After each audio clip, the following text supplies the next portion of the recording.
Deary's Viking Tale, The Hand of the Viking Warrior. Chapter 8, The Forest.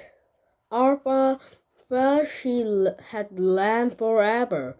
Then, at last, she came out of the northern edge of the wood.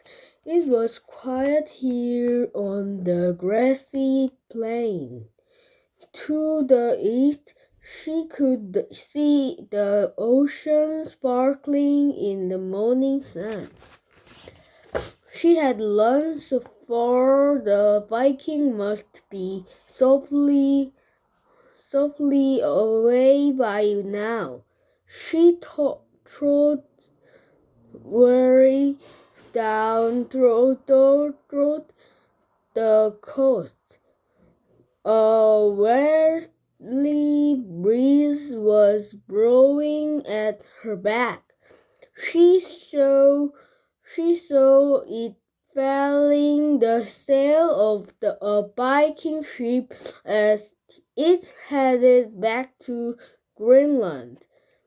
She knew there were 4 ships. She had helped to load them at the day before. A second ship, silented past, and she was still a mile away. Then she saw the third ship following, and she thought her heart would stop. They were leaving without her. She remembered Tew. Yes, he'd saved the world, but it had cost him a hand. Arpa had saved the villager of Vinland, but it might cost her a life. The land sloped steeply through the beach. She could see the last boat. Far up on the shore, she tried to run, but the sand was soft and seemed to stuck down her early ankle.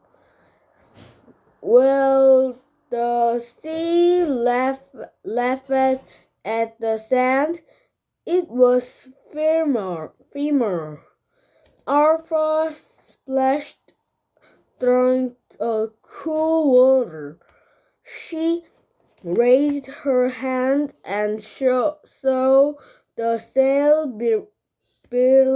being arise. Her friend hadn't seen her.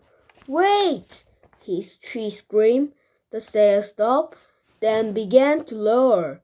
Arpa ran on. "Hurry!" the Viking called. They were pointing.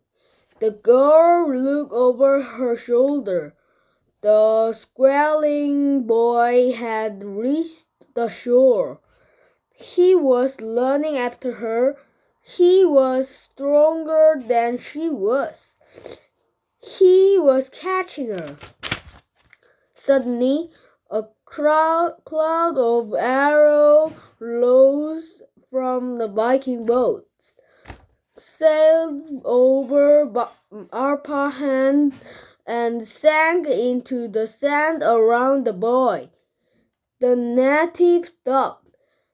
He fired an arrow from a pouch at his back, loaded a bow, and took aim at Arpa.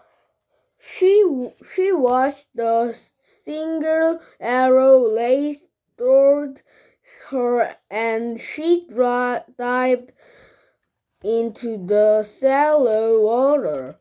She flat feather blushed her cheek. and so the arrow splashed down beside her. Arpa scrambled to her feet, and a small Viking arrow drove the boy back. She reached the side of the boat. Fridays and Sneaker gripped her wrist as the Viking hurried. She sailed up the mast again. The breeze tugged at the boat and it sailed into the water. Arpa turned and looked back at the native. He stood in a shallow water with his hand on his hip. He was panting. It was a good race, Arpa cried. The boy did not speak Norse, but he seemed to know what she was saying. He grinning and waved a hand. Arpa waved back. She watched him till he was as small as a grain of sand. The forest with a deep green and the plain a softer shade. Friday sighed back to the ice log of Greenland. This is a rich country we have found, Storborg said. But it isn't a rich country, Arpa said. No, her mother agreed. You said you didn't believe in scaring, Sneakerny said, and you said us scaring would get me, his sister reminded him. But they didn't, did they?